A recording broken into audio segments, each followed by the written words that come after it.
তো আমরা প্রথমে বুঝে উঠতে পারি নাই। পরবর্তীতে আমরা বিস্তারিত খোঁজখবর নিয়ে জানলাম যে বংশালে ভেজাল ওষুধ তৈরির অনেকগুলো কারখানা আছে। এই ভেজাল ওষুধগুলো ঢাকার বিভিন্ন জায়গায় সাপ্লাই দেয়। এর মাধ্যমে একটা সিন্ডিকেট এর সাথে জড়িত, এবং এরা বিগত আওয়ামী লীগ আমলেও তারা এই কাজগুলো করেছে। আর এখন এটা একটা অভয় অরণ্য হয়ে গেছে ভেজাল ওষুধ বিক্রির। আদাবরে একটি কোম্পানিতে, ওষুধ কোম্পানিতে ভেজাল ওষুধ দেওয়ার কারণে সেই কোম্পানি হাসিব নামে একজনকে আটক করে এবং তাকে জরিমানা করা হয়।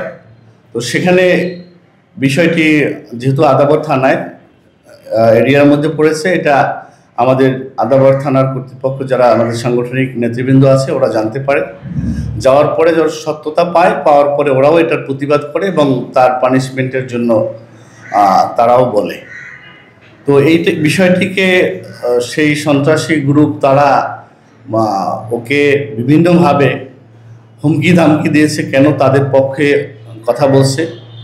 এক পর্যায়ে তারা 24 তারিখে ওর উপরে নির্মমভাবে তারা আঘাত করে এবং 5-7 দিন পর্যন্ত মেডিকেলে ভর্তি থাকতে হয়েছে।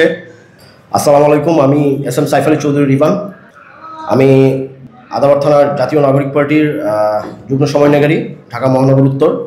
গত 24শে অক্টোবর আমাদের একটা প্রোগ্রাম ছিল আপনার আবু সাইদ কনভেনশন হলে।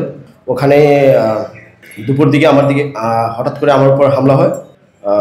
সো হামলাটা হওয়ার কারণ হচ্ছে আমি তার 2-3 মাস আগে একটা নকল ওষুধের সিন্ডিকেট, একটা ওষুধ যারা নকল ওষুধ বিক্রি করে তাদেরকে একটা কোম্পানিতে আটকানো হয়েছিল। আমিও ওই কোম্পানির সাথে হয়ে আমি ওইটার নকল ওষুধের প্রতিবাদ করি। এই কারণে তারা আমাকে বিগত দিনে আমার উপর অনেকভাবে ফোন দিয়ে আমাকে থ্রেট দিচ্ছে। এর জন্য আমি তীব্র নিন্দা জানাই।